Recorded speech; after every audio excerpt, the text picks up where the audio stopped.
راشد صاحب تھوڑا سا اب ہم گوالیار کے بارے میں بات کریں، خاص طور پر گوالیار کے جو صوفیاء رہے ہیں، جیسے حضرت محمد غوث صاحب تھے، یا اور بھی ہیں جیسے بابا کپور ہیں، ان لوگوں کے بارے میں آپ تھوڑا سا بتائیں اور ان کا یہاں سے کیا تعلق رہا ہے۔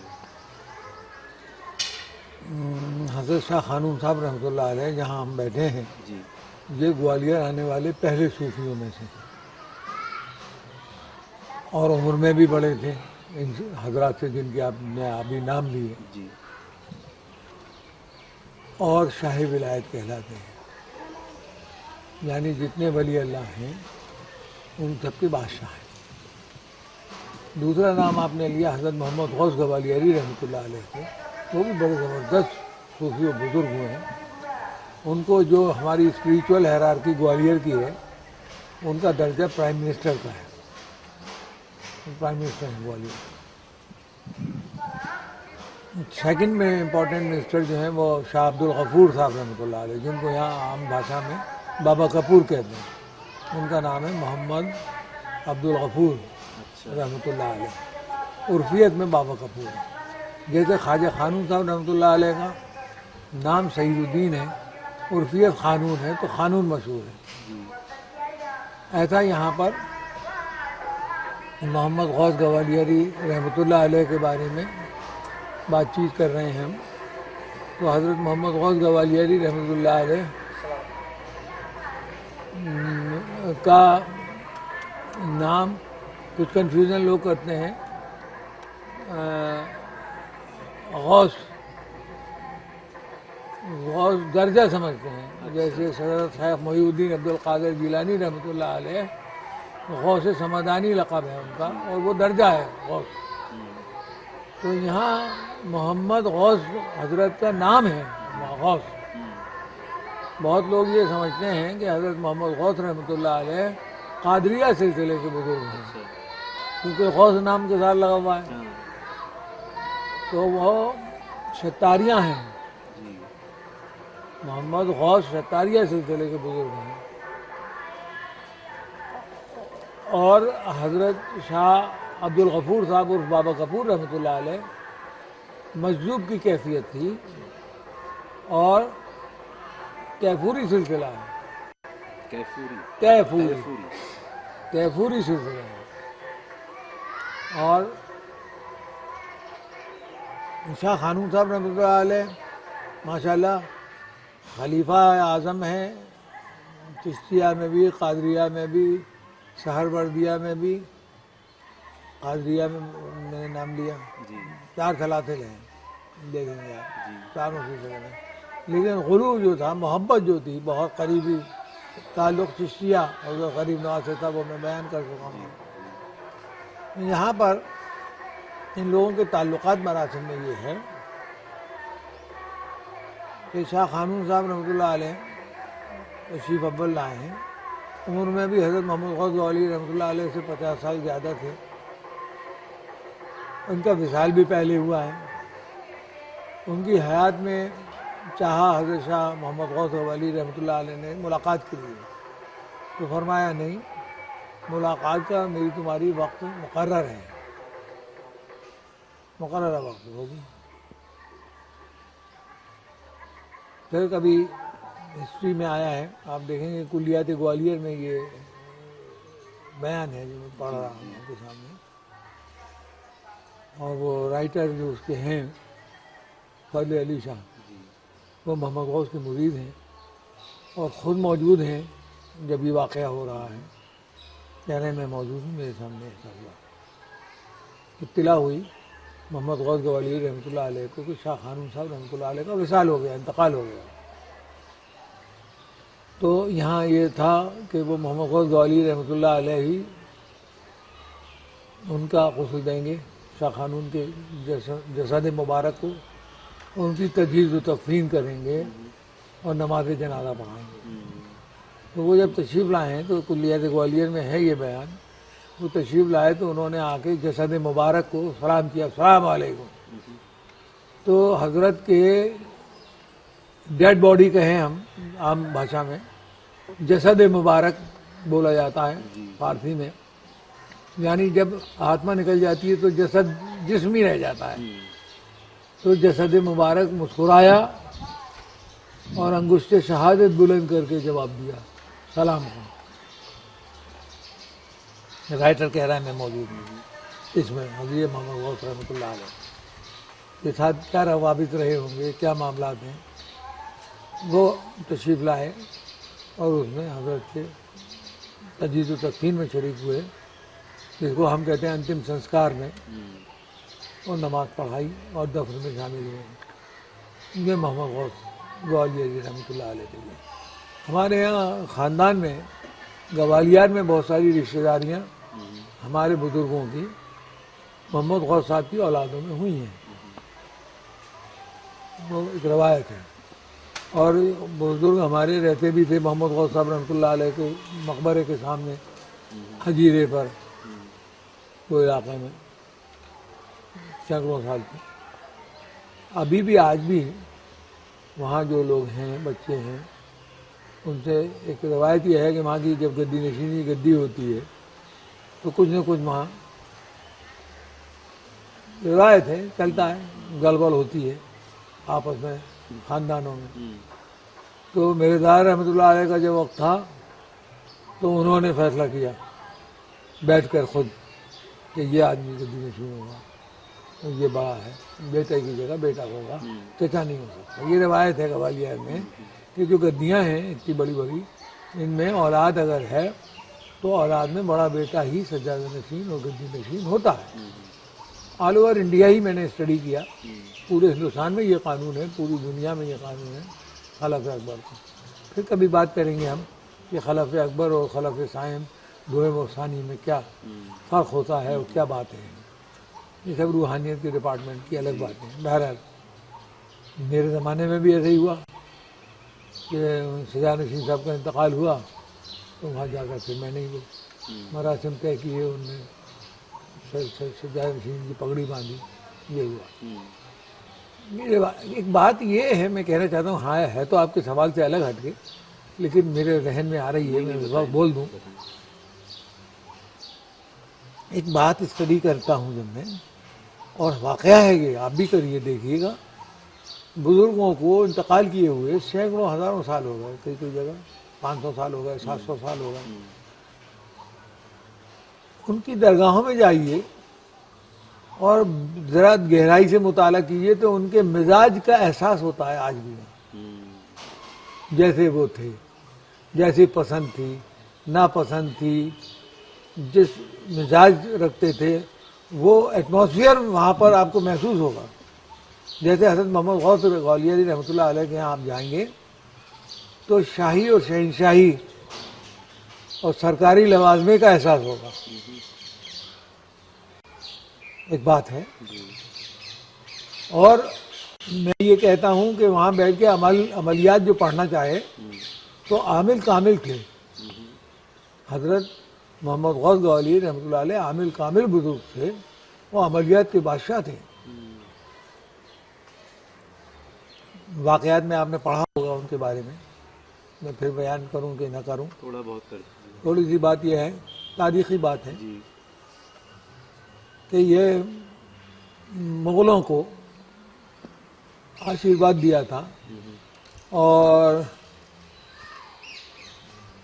بابر سے یا ہمایوں سے تاریخ میں آپ دیکھیں گے وہ لوگ بیعت بھی تھے, مرید تھے. اکبر بھی مرید تھا حضرت محمد غوث گوالیاری, اور اس کے حق میں دعا فرماتے تھے, اس کی وظیفہ وظائف فرما دیتے تھے. کامیاب رہے, حکومت چلے, کامیاب بھی ہوا, حکومت بھی چلی.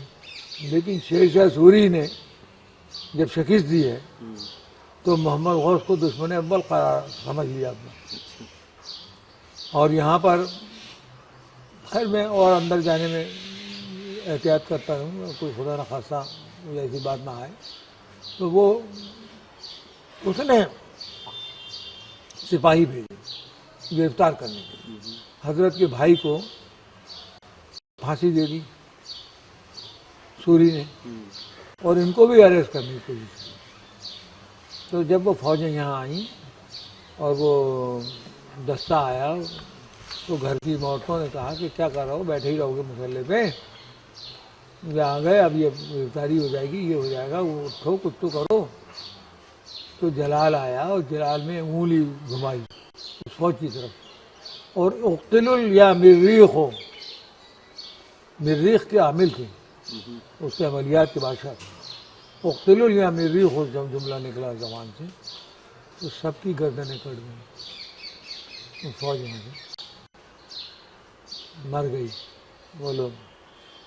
پھر آپ نے یہاں سے ہجرت فرمائی، بچوں کو گھر کے لوگوں کو لے کر گجرات تشریف لے گئے، احمد آباد میں، وہاں کچھ دن رہے، تا وقت ہے کہ پھر حکومت مغلیہ بحال نہیں ہوئی، پھر یہاں تشریف لائے، اور اکبر نے ہی ان کا وہ مزار مبارک جو ہے وہ اکبر کا ہی بنوایا ہوا ہے، اور اس کو کئی کروڑ روپیہ سالانہ، 1 کروڑ روپے سالانہ کی گرانٹ تھی اکبر کے زمانے میں اس کے مینٹیننس کے لیے، اس عمارت کی۔ خیر بہرحال وہاں پر اپنا وہ مزاج آپ کو ابھی بھی محسوس ہوگا۔ یہاں پر آپ جائیں گے، شاہ عبدالغفور صاحب، بابا غفور صاحب مسجود نہنگ بزرگ ہیں، تصویر بھی آپ دیکھیں گے ان کی اسی انداز کی ہے۔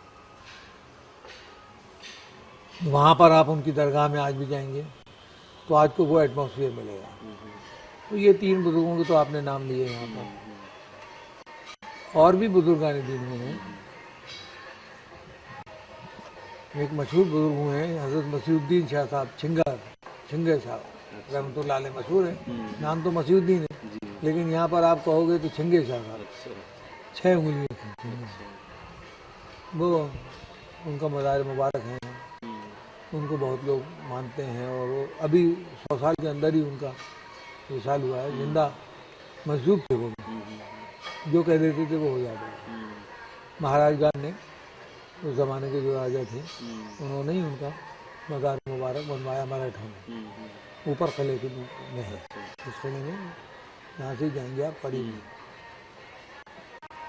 ایک ہے درگاہ باڑے پر میر بادشاہ صاحب رحمۃ اللہ علیہ، وہ بھی ہاں میونسپل کارپوریشن کے آفس کے برابر چھوٹا چبوترا ہے، میر بادشاہ صاحب مجذوب تھے، آج بھی ہیں زندہ، کرامت ان کی موجود ہیں، عرس ہوگا اب ان کا، اب وہ ہمارے یہاں کا عرس ختم ہونے کے بعد وہاں ہوتا ہے۔ اب ان کا واقعہ یہ ہے کہ وہ بینک بلڈنگ جو ہے، جو آج کل سینٹرل بینک ہے یا کیا ہے، وہ کنیش رام بلدیو بینک تھا اسٹیٹ کے زمانے میں، وہ بلڈنگ بن گئی ہے۔ تو وہ چبوترا جو ان کا ہے، وہ چاہتے تھے کہ یہ چبوترے کے اوپر دیوار بن جائے، آپ دیکھیں گے وہ ایک اسکوائر کٹ جیسا ہے، جتنی دفعہ دیواریں بناتے تھے اتنی مرتبہ وہ دیوار گر جاتی تھی، پھر بعد میں ہاتھ سے ہوئے، کئی مزدور کاریگر بنے، تو پھر یہ طے کیا کہ بھئی یہ کوئی قلندر ہیں، ان کے مزاج میں یہ بات نہیں ہے، پسند نہیں ہے، وزن ان کو اپنے اوپر رکھنا، اتنا چھوڑ دو۔ تو اتنا چھوڑ کے آپ دیکھیں گے اس بلڈنگ کو آرکیولوجیکل، تو اتنا کٹ چھوڑ کے پھر وہ عمارت بنائی ہے، تو وہ عمارت بھی باقی ہے اور حضرت تو ہیں ہی وہاں پر۔ یہ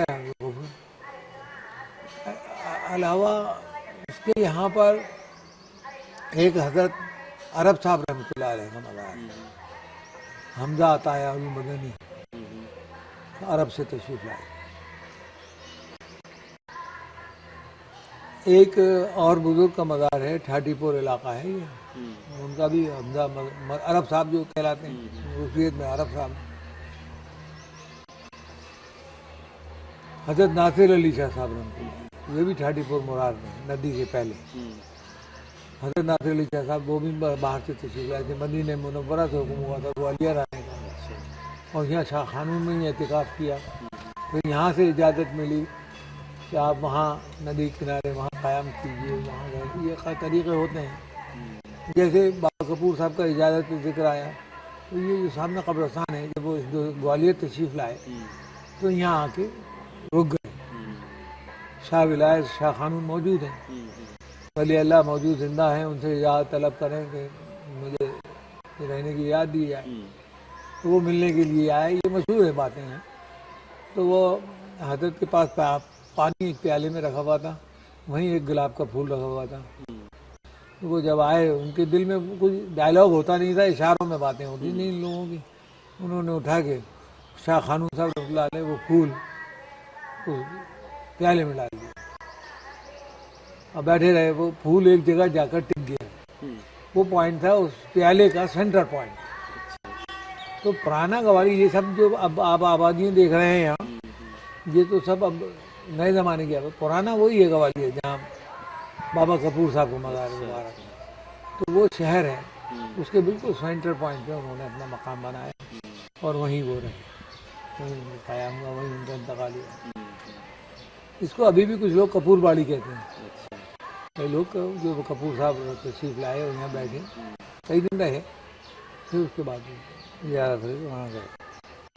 تو یہ خانقاہوں میں ایک مزاج یہ ہے. میں اس کی ایک زندہ مثال آپ سے دے کے اس بات کو ختم کرنا چاہتا ہوں. یہ اسٹڈی کا سبجیکٹ ہے. میں ناگور راجستھان گیا. شاہ خانون کے والدین کے مزارات بھی ہیں. مجھے اشتیاق تھا کہ میں جاؤں زیارت کروں. اور سلطان الطارقین حمید الدین ناگوری رحمۃ اللہ علیہ غریب نواز کے خلفاء میں بہت ہی معتبر بہت بلند شخصیت گزرے، وہاں بھی زیارت کروں. تو وہاں جا کے جب میں ٹھہرا محلے میں سجاد صاحب کے یہاں، تو کب پہلے زیارت کو جائیں گے یا پہلے ناشتہ کریں گے؟ صبح صبح کا وقت تھا.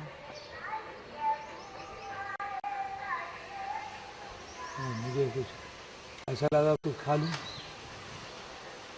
تو میں نے کہا کچھ کھا لیں. تو انہوں نے کہا کہ بسکٹ اور چائے کھا سکتے ہیں. میں نے آپ کے لیے کھانا بھی پکوا لیا ہے اور گوشت پکوایا ہے، مگر وہ کھا کر درگاہ میں نہیں جا سکتے. کیا بات ہے؟ میں حضرت نے ساری زندگی کا گوشت نہیں کھایا، اور اب بھی یہ روایت ہے کہ جب گوشت کھا کر جائے تو بیمار ہو جاتا ہے، کئی دفعے ہلاک ہو جاتا ہے.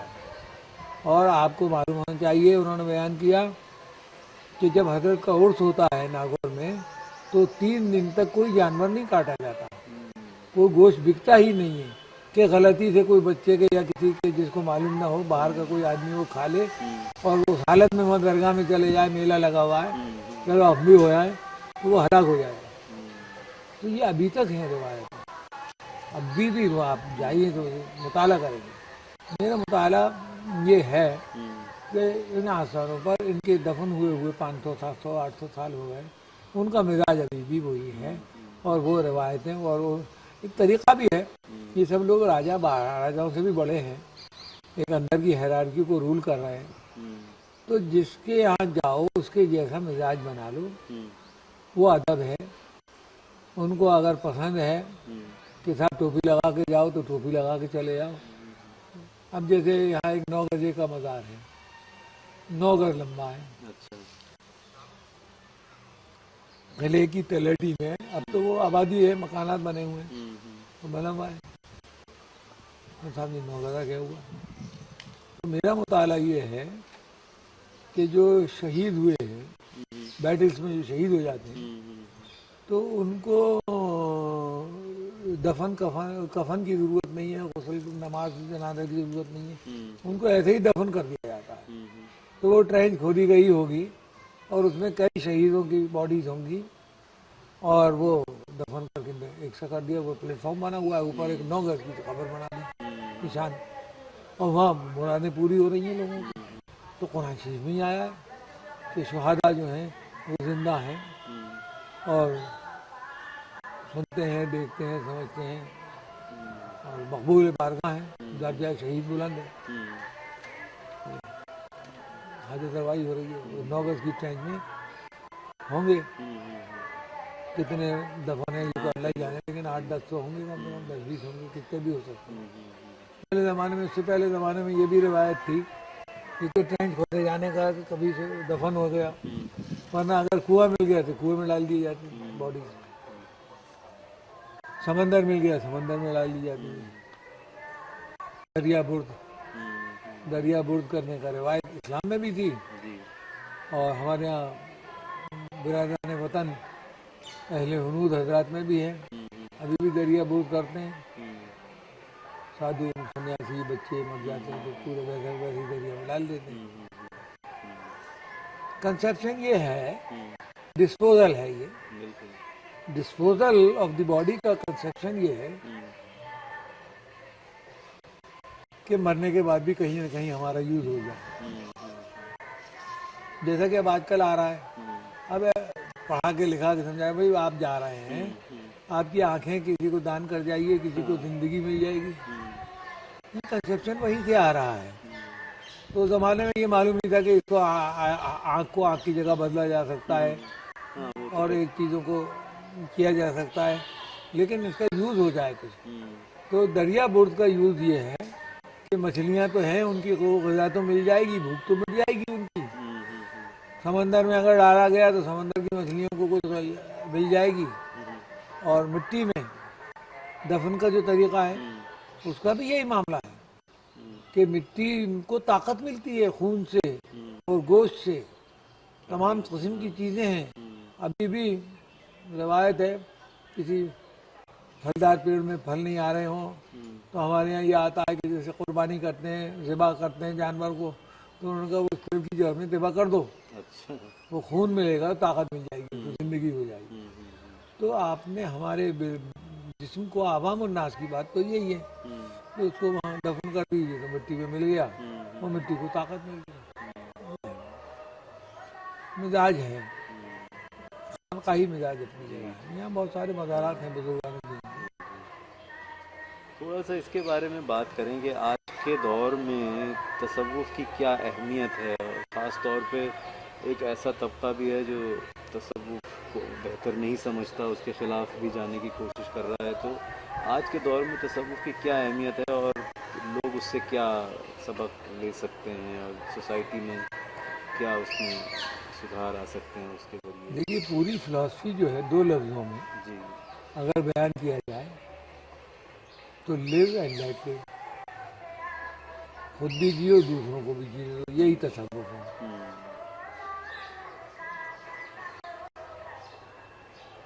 امن کے ساتھ, سلامتی کے ساتھ رہو, ایک دوسرے کے ساتھ اچھا ویوہار کیجیے. یہ فلاسفی تمام مذاہب میں ہے اور وہی انٹرپریٹیشن صوفیوں نے لیا ہے مذہب اسلام کا بھی. کچھ لوگوں نے, جیسے میں نے آپ سے کل کہا تھا کہ جہاد صوفی تصوف میں جہاد فی النفس یعنی اپنے نفس سے خود لڑو, یہ ہے, اور یہی جہاد اکبر ہے. اور اسی راہ میں اگر اپنے آپ کو درست کرتے ہوئے اگر آپ انتقال ہو جائیں تو آپ شہید اکبر ہیں, شہید اعظم ہیں. یہ انٹرپریٹیشن ہے ہمارا. کچھ لوگوں نے اس کو دوسروں سے لڑنے کے لیے انٹرپریٹ کر لیا ہے اور اس طریقے سے اس کا نام جہاد دے دیا ہے. وہ جو اب یہ پڑھ چل رہا ہے اس زمانے میں زیادہ ہے, زیادتی ہے. پہلے زمانے میں بھی ہوتا ہوگا لیکن میڈیا اتنا ایڈوانس نہیں تھا, ذرا ذرا سی پل پل کی خبریں نہیں آتی تھیں. ہو گیا ہوگا کسی محلے کسی گلی میں کہیں کچھ واقعہ ایسے ٹائپ کا, لیکن اب منٹ ٹو منٹ خبریں بھی آتی ہیں اور ہم بھی محسوس کرتے ہیں کہ خبریں آنے کی وجہ سے بھی بڑھ گیا ہے یا واقعی ایسا ہو رہا ہے. لیکن میں ایک بات محسوس کرتا ہوں بڑھنے کی, میرا لفظ پر آپ کی, کہ بڑھ تو صوفی اسکول آف تھاٹ رہا ہے. اگر آپ اعداد و شمار کے اعتبار پر دیکھیں تو میں محسوس کرتا ہوں کہ غریب نواز بھی زیارت کے لیے میں جایا کرتا تھا آج سے 20-30 سال پہلے. تو آج جو روزانہ کی حاضری ہے وہ عرصوں کی حاضری کے برابر لوگ ہوتے تھے. آج جاؤں تو اتنی رش اور اتنا مخلوق خدا کی زیارتیں ہوتی ہیں کہ یہ لگ رہا ہے کہ حضرت کا عرس ہو رہا ہے. روزمرہ میں اتنے بڑھ گیا. اور عرس تو پھر عرس ہی ہے, عرس تو تصور نہیں کر سکتے کہ آپ اندر گنبد مبارک میں جا سکتے ہیں اور سلام سجدہ کر سکتے ہیں. تو بڑھ رہا ہے, ہر جگہ بڑھ رہا ہے. تصوف مشن بزرگان دین کا ہر جگہ بڑھ رہا ہے اور یہ اللہ کی طرف, قدرت کی طرف سے. دیکھیے بات ہے اسٹڈی کرنے کی, اس کی ضرورت ہے. آج کے زمانے میں تصوف کے آپ لوگوں کے میڈیم سے اور میڈیا سے لوگوں تک باتیں جانا بہت ضروری ہیں, کیونکہ ان کی باتیں تو جاتی ہیں, یہاں کی باتیں نہیں جا رہی ہیں. تو یہ بھی چاہیں تو بچے سوچیں سمجھیں اور اپنا لائے عمل اپنا طریقہ زندگی کو استوار کریں اور اس حساب سے ڈھالیں. یہ اس کی بےحد ضرورت ہے. فلم میں بات اس کی ہے کہ یہ میڈیا اس کو کور زیادہ کرے اور ان چیزوں کو ہائی لائٹ کرے. ہم تو باقاعدہ اس میں آپ دیکھیں گے دعوت نامے میں ایک سیمینار کرتے ہیں موجودہ دور میں قومی صوفی سنسکرتی کی اہمیت, تمدن اور تہذیب تصوف کی موجودہ زمانے میں کیا اہمیت ہے, اس کے اوپر سیمینار ہوتا ہے. ہوگا بھی اس میں ہر سال کچھ نہ کچھ اس بارے میں کرتے ہیں تاکہ لوگوں کو معلوم ہو کہ کیا ہے اور کیوں ہے, اس سے کیا فائدہ ہوگا. تو موجودہ دور میں اس کی بہت ضرورت ہے. ایک پروفیسر ڈینیل آئے تھے امریکن یونیورسٹی سے ہمارے سیمینار میں آج سے 7-8 سال پہلے. انہوں نے اٹینڈ کیا تھا سیمینار, 10 سال ہو گئے ہوں گے اس بات. اس وقت انہوں نے یہ یہاں کہا تھا, اس وقت ہمارے یہاں ہندوستان کے تعلق سے سیمینار ہوتا تھا. ہندوستان میں صوفی تہذیب یہ امن کا راستہ ہے. تو انہوں نے اس وقت کہا تھا 20 سال پہلے, 15 سال 20 سال ہو گیا غالباً, کہ وہ تصوف کی ضرورت, صوفی تہذیب کی ہندوستان کو ہی ضرورت نہیں ہے, یہ تو پوری دنیا کو ضرورت ہے, پورا عالم اس کے لیے ہے. تو اب جہاں سے جو گروپس بھی اس اسکول آف تھاٹ کو جو جنگ و جہد کی طرف لے جاتا ہے بچوں کے ذہنوں کو, اس کو کنٹرول کر رہے ہیں. جہاں سے وہ ان کو فنڈنگ ہو رہی ہے, ایڈنگ ہو رہی ہے, اس کو پروپوگیشن مل رہا ہے, اس کو منع کیا جا رہا ہے انٹرنیشنل لیول پہ بھی. اور کہا جاتا ہے کہ یہ تصوف والا اسلام سب سے بہتر ہے, یہ امن اور اتحاد سکھاتا ہے, یہ بھی تو اسلام ہے. اور آپ اپنا اسلام کرتے ہیں. تو اب یوں کہا گیا امریکہ نے اور دوسرے لوگوں نے اور یو میں گفتگویں ہوئیں کہ یہ صوفیوں والا اسلام جو ہے وہ ٹرو اسلام ہے, اور یہ اسلام جو ہے آپ کا یہ ٹرو اسلام نہیں ہے. اور حقیقت بھی یہی ہے. آپ جب اسٹڈی کریں گے کہ یہ جو اب انٹرپریٹیشن دے رہا ہے جنگ و جہد کا, اب اسلام تو 1500 سال میں داخل ہو گیا.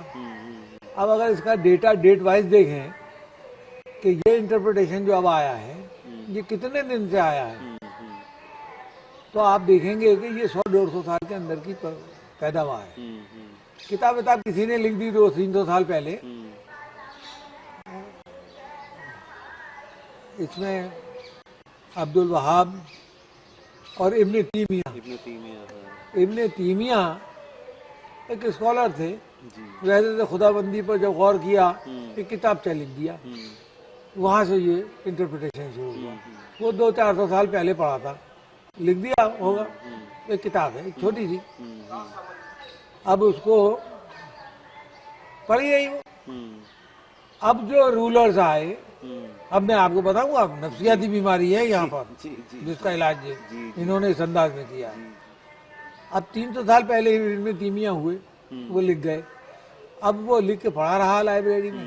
اب جو اس وقت رولر ہے, اب ایک بات مجھے ایسا لگ رہا ہے, ہو سکتا ہے میں غلط ہوں, کہ جو ہمارے اسلام مکہ مدینے میں ہے ہمارے سب سے بڑے مانومنٹ, تو مکہ مدینے میں جو آدمی بیٹھے ہوئے ہیں اور جو رولرز بیٹھے ہوئے ہیں وہ سب معزز ہیں.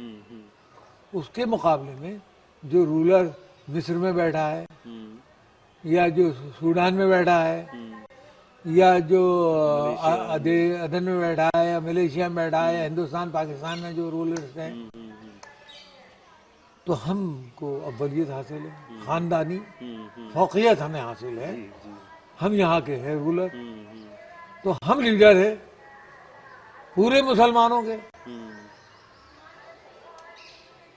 تو ہم لیڈر ہیں تو ہماری لیڈرشپ کیسے بنتے ہیں, کیا انٹرپریٹیشن اسلام کا دیا جائے. تو علامہ ابن تیمیہ کا رسالہ برآمد ہو گیا سعودیہ والوں کو, اور انہوں نے کہا ہاں یہ بہت اچھا ہے.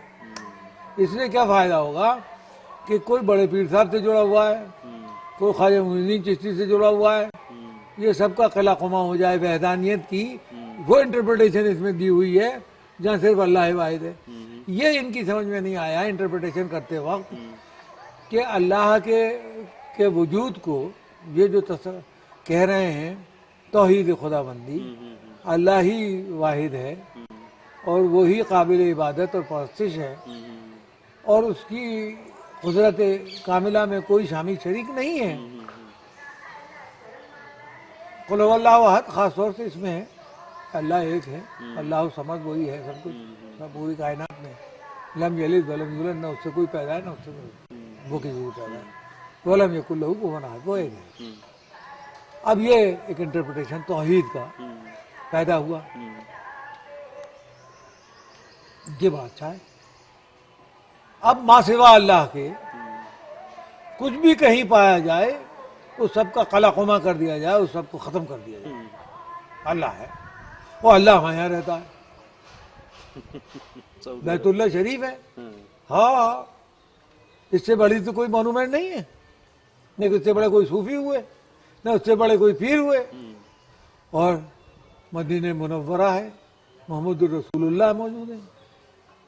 تو یہ سب غلط ہے،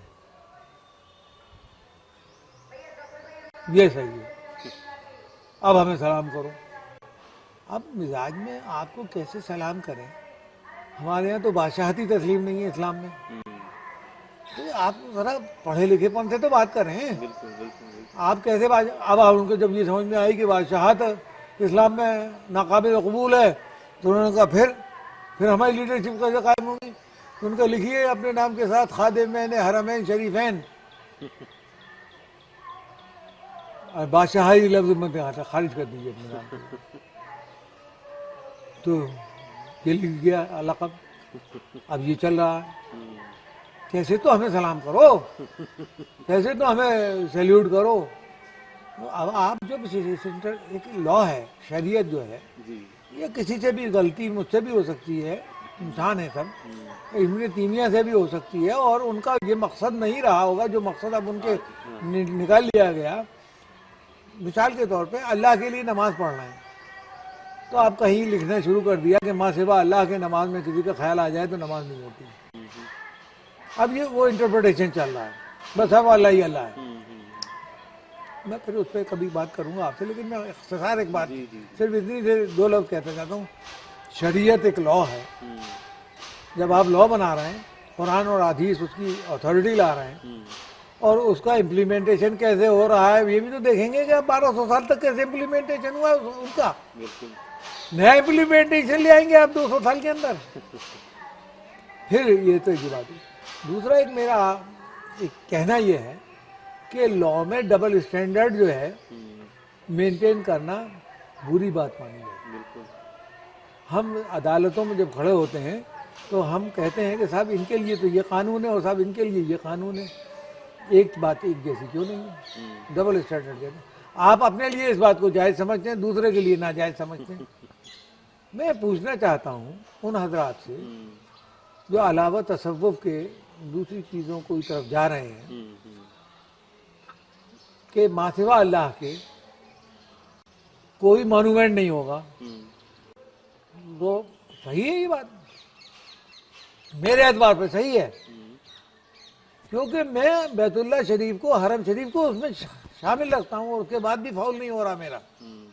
اگر آپ اس انٹرپریٹیشن کو اسٹرکٹلی پکڑتے ہیں تو حرم شریف کو توڑیے سب سے پہلے، کیونکہ یہ تصور اسلامی کے خلاف ہے.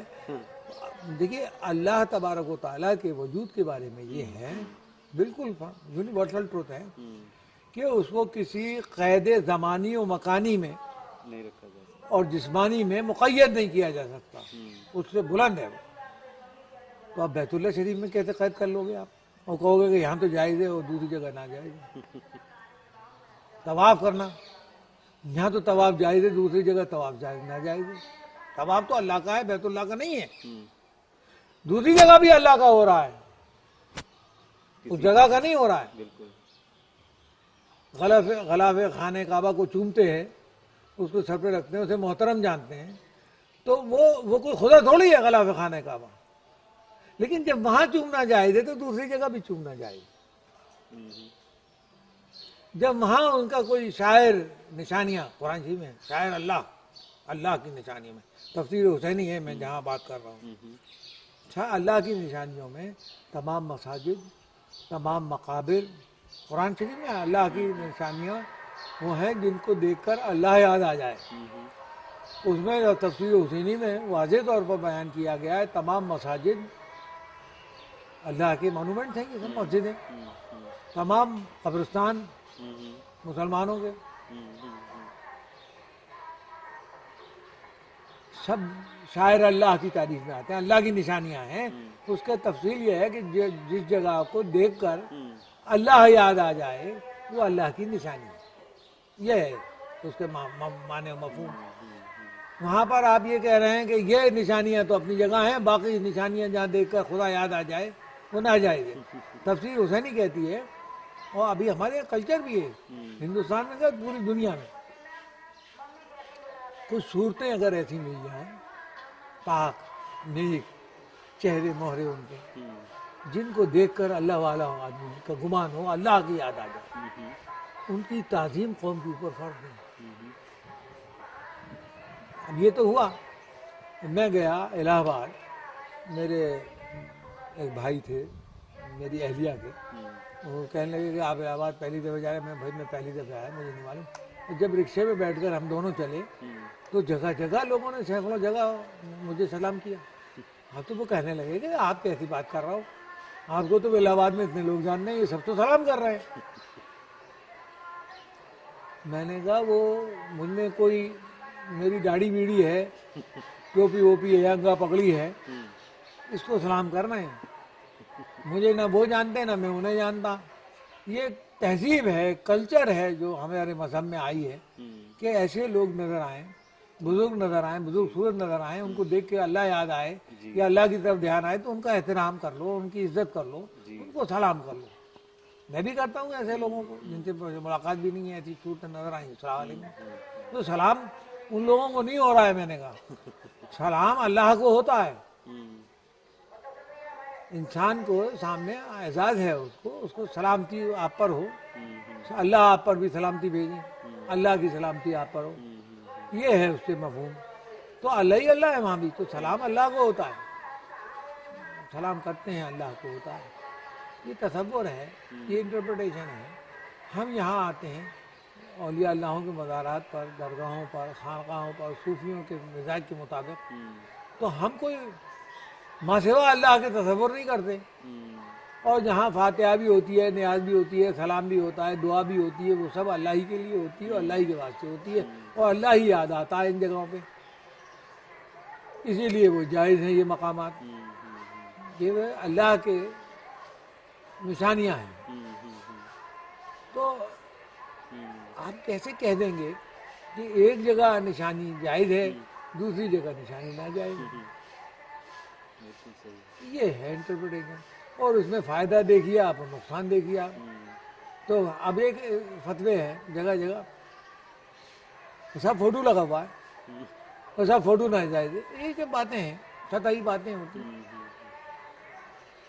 میں نے کہا وہ جو فتویٰ ہے فوٹو کا, وہ سینکڑوں سال پہلے یہ کہی گئی یہ بات, کیونکہ اس میں یہ گمان پیدا ہوتا ہے کہ آدمی کو سامنے بٹھا کر اس کا شکل و صورت کھینچ رہے ہیں, اس میں گمان غلطی کا ہے. لیکن اب جو فوٹو آ رہا ہے اس میں غلطی کا گمان نہیں ہے. میں نے ان کو یوں سمجھایا کہ آئینہ تو زمانے میں بھی تھا, حضور صلی اللہ علیہ وسلم کے زمانے میں بھی آئینہ حضور نے دیکھا ہے, ایسے واقعات ہیں, اور لوگوں نے بھی. کبھی کسی نے نہیں کہا کہ آئینے میں صورت دیکھنا ناجائز ہے. میں نے کہا مولوی صاحب اب ایسا آئینہ آ گیا ہے کہ آپ ہٹ جاؤ گے تو بھی آپ کی چھوی اس میں چپکی رہ جائے گی, جو یہ آپ کام کر رہے ہیں. میں ہٹ جاؤں گا, انٹرویو ختم ہو جائے گا, اس کے بعد بھی یہ چہرہ وہاں پر رہے گا, یہ باتیں اور آوازیں ریکارڈڈ رہیں گی. تو یہاں کہاں اطلاق ہو رہا ہے آپ کے اس فتوے کا؟ کوئی ہاتھ سے تو بنا نہیں رہا. ہاں یہ تو آئینہ ہے, بس یہ ہے کہ یہ آئینے میں آپ کی بات جو ہے وہ چپکی رہ گئی, آپ ہٹ گئے, پھر بھی لگی ہوئی ہے, ریکارڈ ہو گئی, محفوظ ہو گئی. تو آئینہ سازی اور آئینے کو دیکھنا ہمیشہ سے جائز ہے. یہ وہ مصوری نہیں ہے, قلمکاری نہیں ہے, ممکن ہے اس کے لیے یہ فتویٰ دیا ہے. ایسی بہت ساری باتیں رہتی ہیں, بہت سارے ریجڈ اسکول آف تھاٹ سے میں کہتا ہوں حضور صلی اللہ علیہ وسلم نے ایسا نہیں کیا. میں نے کہا میاں حضور صلی اللہ علیہ وسلم تو کبھی ریل میں نہیں بیٹھے, آپ تو ریل میں جا رہے ہو. حضور صلی اللہ علیہ وسلم تو کبھی ہوائی جہاز میں نہیں بیٹھے, آپ ہوائی جہاز سے تشریف لے جا رہے ہیں مولوی صاحب. حل آسانی کے لیے کچھ چیزیں اگر آ گئی ہیں تو ان سے انکار کرنا کفران نعمت بھی تو ہے. آپ ان سے فیض حاصل کیجئے اور اپنے علم کو وسعت دیجئے اور اپنے دل کو بھی وسعت دیجئے, براڈ مائنڈیڈ ہوئیے اور سب چیزوں کو اسلام میں سنبھال لیجیے. اسلام وسیع انٹرپریٹیشن ہے, وسیع ترین مذہب ہے, وسیع ترین باتیں ہیں. کہاں آپ اس میں اسٹرکٹ اسکول آف تھاٹ لا رہے ہیں اور یہ بھی چیز خارج از اسلام ہے اور وہ بھی چیز خارج از اسلام ہے, خارج از اسلام ہے. حضور صلی اللہ علیہ وسلم نے کسی کو خارج نہیں کیا. ابھی میں آپ سے کہتا ہوں, ابھی ایک کتاب چھپی ہے, پوری ورلڈ میں اس کو بڑا انعام دیا ہے, سعود گورنمنٹ نے دیا ہے ماشاءاللہ, الرحیق المختوم, اور ان حضرات کے اسکول آف تھاٹ کے عالم کی لکھی ہوئی ہے. لیکن فیکٹس اینڈ فگرز کہاں لے جائیں گے آپ, وہ آپ کو تو ریکارڈ کرنا پڑے گا. آپ آئیں گے وہاں پر تو اس میں یہ سب باتیں آئیں گی جو میں کہہ رہا ہوں آپ سے کہ یہ کہاں نہ جائے گا. جیسے حضور صلی اللہ علیہ وسلم نے تو انکار نہیں کیا. دو ہی چیزیں ہیں, آسانی اور آرام, آسائش کی قوموں کے لیے, ملکوں کے لیے, لوگوں کے لیے. اگر اونٹ ملا ہے تو اونٹ پہ سواری کی ہے, اگر گھوڑا ملا ہے تو گھوڑے پہ سواری فرمائی ہے, پیدل بھی سفر کیا ہے. پانی کی جگہ پانی کی ضرورت ہے. کتنے بلند ذہن نظر ہوگی پیغمبر صلی اللہ علیہ وسلم. وہی اسکول آف تھاٹ ہے ہمارا. ایک شخص سمندر کے کنارے کھڑا ہوا ہے, پانی کو مس یوز کر رہا ہے. آپ نے فرمایا پانی کو رائے گاہ مت پھینکو. تو کہنے لگے صاحب سمندر کے کنارے کھڑے ہیں. تو ان کا بے شک سمندر کے کنارے بھی ایک ایک بوند قیمتی ہے پانی. تو یہ براڈ مائنڈنیس ہے, یہ براڈ مائنڈیڈنیس ہے, وسیع القلبی ہے. ہاں میں وسیع القلبی پر وہ بات سلپ ہو رہی تھی, میں کہ رسول اللہ صلی اللہ علیہ وسلم رحیق المختوم میں لایا تھا. اپنے سخت ترین دشمنوں کو بھی معاف فرما دیا.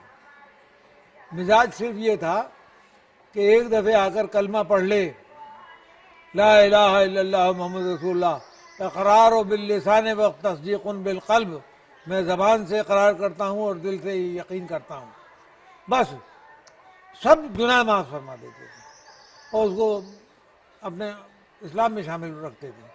میں ایک بہت سارے مثالیں ہیں اس میں, میں صرف ایک رحیق المختوم کو ہی لا رہا ہوں. ہندا جو امیر حمزہ کی قاتلہ ہے, اور اس نے آپ کے امیر حمزہ صاحب آپ کے چچا بھی تھے اور آپ کے بہت حضور کو کبھی روتے ہوئے نہیں دیکھا, لیکن ان کی شہادت کے وقت حضور کی آنکھ سے آنسو گئے, بے حد تکلیف ہوتی. لیکن جب مکہ فتح ہوا تو وہ ہندا آ گئیں جو جن سے اتنی تکلیف پہنچی ہے, اور ہندا آ گئیں اور کہا کہ میں بھی اسلام لاتی ہوں, اشہد ان لا الہ الا اللہ و اشہد ان محمد رسول اللہ, لا الہ الا اللہ محمد رسول اللہ. تو آپ نے تسلیم کر لیا اور ان کو قبول کر لیا اسلام میں, اور انہوں نے کہا کہ یہ میرے بیٹے کو سب کو 100 اونٹ بانٹ رہے ہیں, مجھے بھی بانٹو. تو آپ نے برابر سے اتنے ہی تقسیم کیے, پھر بھول گئیں, پھر آ گئیں, پھر اتنے اور رہ گئے, پھر اتنے اور رہ گئے. کبھی اس میں ڈسٹنکشن نہیں کیا. اتنے بڑے بڑے گناہ معاف کر دیے اور اتنے بڑے بڑے لوگوں کو معاف کر دیا, یہاں تک کہ ہندا نے جس شخص کو ٹریننگ دی تھی تیر مارنے کی, امیر حمزہ صاحب کو, وہ سامنے آیا تو اس نے بھی کلمہ پڑھ لیا, تو آپ نے اسے بھی معاف فرما دیا. یہ مزاج ہے. جب اسلام بڑھتا ہے اور جیسے جیسے آپ کوزوں میں بند کر کے واٹر ٹائٹ کمپارٹمنٹ بناتے جائیں گے ویسے ویسے آپ کا اسلام کو ذوف ملے گا، تقویت نہیں ملے گی. تو آپ کر کیا رہے ہیں؟ آپ صرف اپنی انا کے لیے، اپنی خود مختاری کے لیے وہ انٹرپریٹیشن دے رہے ہیں اور ان لوگوں کو اسلحے دے رہے ہیں. ریکارڈ کے اوپر ہے، میں کہہ رہا ہوں آپ سے چیلنج کے ساتھ، ریکارڈ کے اوپر ہے. آپ اس اسکول آف تھاٹ کو پروپوگیٹ کرنے کے لیے اسلحہ دے رہے ہیں، فنڈنگ کر رہے ہیں، اور اپنے تشخص کو قائم کرنے کے لیے یہ سب انتشار پیدا کرتے ہیں. ہمیں منع کیا ہے، ہمارے بزرگوں نے کہا کہ متنازع فی معاملات پہ گفتگو مت کیا کرو. مجھے نہیں کرنی تھی آج یہ گفتگو آپ کے سامنے، جو میرے بزرگوں کا معاملہ ہے، جو مجھے ہدایات ہیں. کیا کہ قوم میں انتشار نہ پیدا ہو جائے. اتفاق اور اتحاد قوم کے اندر رکھنا عالم کا کام ہے، انتشار پیدا کرنا عالم کا کام نہیں ہے. علم کا وہ فضیلت اور وہ معنی بیان کرنے کی اجازت نہیں ہے کہ جس سے انتشار پیدا ہو جائے، جس سے اب اپنے اپنے جھنڈے اونچے کرنے کے لیے ایسے ایسے شوشے چھوڑے جاتے ہیں ہمارے سنیوں میں بھی، مذہبی درگاہی لوگوں میں بھی، نہ بے عقلی کی بنا پہ کہ ان کا تشخص نمایاں ہو جائے اور ان کا جھنڈا الگ نظر آنے لگے. ہمارا گھر کا جھنڈا، سب کی بستی میں گھر ہے، میرے گھر کا دروازہ بہت اونچا ہے، میرے گھر پہ بڑا اونچا پیڑ لگا ہے، میرے گھر پہ بڑا، وہ پہچان ہے، ہماری پہچان برقرار ہے. یہ ہے سب جگہ. یہ اس لیے یہ اختلاف پیدا کرنے کی کوشش ہوتی ہے. انسانی، شاید انسان کی مٹی میں ہی ہوگا کہ یہ انتشار کرو گے تو اختلاف پیدا کرو گے تو تمہارا نمایاں ہو جاؤ گے. لیکن یہ قوم کے لیے بڑے وسیع مفاد کے خلاف ہے. پوری قوموں کا جب سوال آتا ہے، مفاد کو جب لا کو دیکھتے ہیں، آج کسی بھی حکومت میں چلے آئیے آپ، ہیومن میڈ لا کے قانون چل رہے ہیں تمام دنیا میں.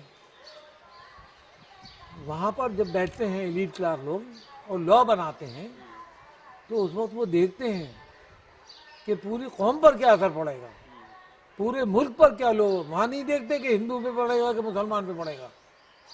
جیسے اللہ تعالیٰ جب سورج نکالتا ہے تو یہ نہیں نظر آتا، شاید خواجہ غریب نواز ہے، معین الدین چشتی کی تعلیمات میں ملے گا کہ وہ سورج نکلا ہے تم ایسے ہو جاؤ گے جس سے سب گھروں کو روشن کرو. پھر وہ نہ دیکھتا کہ یہ ہندو کا گھر ہے کہ مسلمان کا گھر ہے. جیسے پانی برساتا ہے، اللہ کی نعمتیں ہیں یہ، سورج کی روشنی، چاند کی روشنی، پانی جو آسمانوں سے آ رہی ہے، ہوا جو چل رہی ہے فری آف کاسٹ اللہ کی طرف سے ہے. کتنا شکر ادا کریں گے اللہ تعالیٰ کا. یہ سب چیزیں دے رکھی ہیں اس نے، اس کا شکر ہے. اور وہ یونیورسل ہے، سب کے لیے ہے، ہر جاندار کے لیے ہوا ہے. ایسے ہی آپ بنیے، ایسے ہی آپ کا ملک بنے، ایسے ہی آپ کا قانون بنے، ایسے ہی میرے ہندوستان کا بنے، اور پوری دنیا کے قانون ایسے بنتے ہیں. اور بننے کا طریقہ ہی یہی ہے. کامیابی وہی رول جب ہوتا ہے، آپ جیسے جیسے آپ اسے کمپارٹمنٹ میں بانٹتے چلے جائیں گے آپ کے ناکامی کے امکانات بڑھ جائیں گے. آپ اتنا گلیچ اپ کر رہے ہیں. تو یہ انٹرپریٹیشن ہے اور ڈبل اسٹینڈرڈ ہے جو غلط ہے، اکیڈمیکلی غلط ہے، آرگومنٹ کے پوائنٹ آف ویو سے غلط ہے، پرانی ہسٹری کے حساب سے غلط ہے، اور عملی زندگی کے لیے بھی غلط ہے اور نقصان رساں ہے. آپ ہیلتھ اینڈ ہائیجین کا خیال رکھتے ہیں نا، آپ فلانی چیز کھاؤ بھائی اور یہ نہ کھاؤ، اس سے نقصان ہو جائے گا. تو یہ بھی غذا ہے جو آپ کے لیے نقصان دہ ہے. اس سے محتاط ہو جائیے، اس کو چھوڑ دیجئے اور وہ غذا استعمال کیجئے جس سے آپ کا سوسائٹی، سماج، دنیا، انسانیت بلند ہو اور اس کو تقویت و طاقت ملے. یہ ہے فرق بس صوفی اسکول آف تھاٹ میں. اور انڈیا میں جو مسلمان ہیں ان کافی پچھڑے ہیں اور کافی غریب بھی ہیں اور بہت ساری پرابلمز ہیں. تو ان کو سدھارنے کے لیے یا ان کو ابھرنے کے لیے کیا ان کو خود اپنے آپ ہی اندر سے کچھ سدھار ہونا چاہیے یا سب کے ساتھ مل کر کے ان کی ترقی ہو سکتی ہے ان کی بھائی یوسف، معاملہ یوں ہے کہ انسان یہاں سے سمجھنا پڑے گا کہ انسان اور جانور کے مزاج میں فرق پیدا کریے اور انسان بنیے تو آپ کو علاج معلوم ہو جائے گا، اور آپ اگر جانوروں کے طریقے پر سوسائٹی کو لانا چاہیں گے تو فیل ہو جائیں گے۔ جانوروں کا طریقہ یہ ہے، جنگلوں میں کوئی کمزور ہو جاتا ہے، کسی کا ہاتھ پیر ٹوٹ جاتا ہے تو پورا گروہ نہیں کھڑا رہتا ہر وقت چاروں طرف، ایک آدھ لمحے کے لیے روکیں گے، اس کو ٹھوکر ووکر مار کے دیکھیں گے اٹھ سکتا ہے اور نہیں اٹھ سکتا ہے۔ اگر اٹھ سکتا ہے تو وہ اڑ جائے گا، پھر وہ لنگڑا کے چلتا رہے تو ممکن ہے وہ اپنی اسپیڈ سلو کر دیں، تو گروہ ان کو اپنے بیچ میں لے لے گا۔ لیکن اگر وہ اس لائق نہیں ہے تو دو تین دفعے ٹھوکر مار کے یہ ٹیسٹ کریں گے کہ یہ اٹھ سکتا ہے یا نہیں اٹھ سکتا۔ نہیں اٹھ سکتا ہوگا تو وہ آگے چلے جائیں گے۔ یہ جنگلی لا ہے، انسانوں کا لا یہ نہیں، انسانیت کا یہ درس بھی نہیں ہے۔ انسانوں کے بیچ میں یہ رہتا ہے، ماؤں کے بیچ میں بھی ہمارے یہاں ہندو مسلمان میں مت بانٹیے، صرف ماں میں بانٹیے۔ اس بچے کی زیادہ کیئر کریں گی جو کمزور ہے، شریر سے، دماغ سے، دل سے، اس کی کیئر ٹیکنگ زیادہ ضروری کرے گی، قرار دیں گی، اور ہنس پھول سے کہیں گی کہ تو اپنی روٹی اٹھا کھا لے، اس کو بٹھا کے کھلائے گی، اپنے ہاتھ سے نوالے۔ یہ نیچرل لا ہے اور یہی ہیومن لا ہے اور یہی ہیومینٹی اس کا نام ہے۔ تو ہندوستان میں جو مسلمانوں کے پس منظر سے آپ نے بات بتائی، اس کو بھی اسی پرسپیکٹ میں سمجھنے کی ضرورت ہے۔ ایک تو یہ ہے ہی، قرآن حدیث سے پڑھنا چاہیں گے آپ تو میں بتا دوں گا، اس میں حدیث شریف میں ہے، حضور نے فرمایا علم حاصل کرنا فرض ہے، اور علم حاصل کرنے کے لیے اس زمانے میں فرمایا کہ اگر چین بھی جانا پڑے تو چین بھی جاؤ اور علم حاصل کرو۔ یہ حدیث شریف ہے جو میں بیان ہے۔ العلم فریضۃ، علم فریضت ہے، اور قرآن شریف میں آیا ہے کہ ہم نے لوگوں کی درجہ بندی، فضیلت بڑھائی۔ فضیلت ایک علم پر فضیلت ہے انسانوں کی، ہم نے فضیلت دی ایک کو دوسرے پر انسانوں میں، اور فضیلت کی بنا جو علم ہے، علم سے، ایجوکیشن سے فضیلت حاصل ہوگی آپ کو۔ تو آپ کو فضیلت حاصل نہیں ہے مسلمانوں کے تعلق سے جو آپ بات کر رہے ہیں آج، یہ نہیں حاصل ہے۔ فضیلت کب حاصل ہوگی؟ علم میں آگے بڑھو، علم کو حاصل کرو، علم کے لیے کوشش کرو۔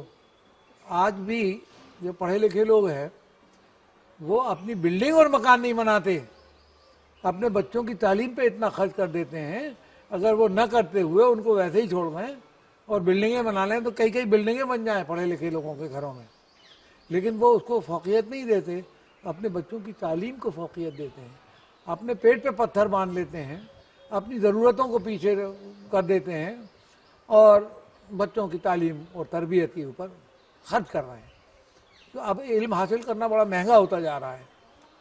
فضیلت العلم، تو یہ حضور نے فرمایا انا مدینۃ العلم و علی بابھا، حضرت علی کی تعریف میں آیا ہے یہ، لیکن فرمایا کہ میں علم کا مدینہ شہر ہوں اور اس شہر کا دروازہ علی ہے، یعنی میرے بعد یا مجھ سے پہلے میرے پاس سے جاؤ گے تو بھی اسی دروازے سے گزرو گے، میرے پاس آؤ گے تو بھی اسی دروازے سے گزرو گے۔ فضیلت علم پر ہے حضرت علی کی جو فضیلت بیان کی، انا مدینۃ العلم، اس پس منظر میں ہے علی کی فضیلت، وہ علی بابھا، علم کا باب ہے، دروازہ ہے وہ، اور میں شہر ہوں علم کا۔ تو فضیلت صلی اللہ علیہ وسلم کو سب سے زیادہ حاصل ہے ہمارے دین دھرم میں، بیکاز آف واٹ؟ بیکاز علم جو ہے ان کو عطا ہوا، جو اللہ نے عطا کیا، وہ اوروں کو نہیں تھا حاصل، اسی پر وہ نبی تھے، اسی پر انبیاء تمام ہوئے۔ علم بلند ہے، تو علم کی بہت اہمیت ہے۔ علم میں پچھڑے ہوئے ہیں،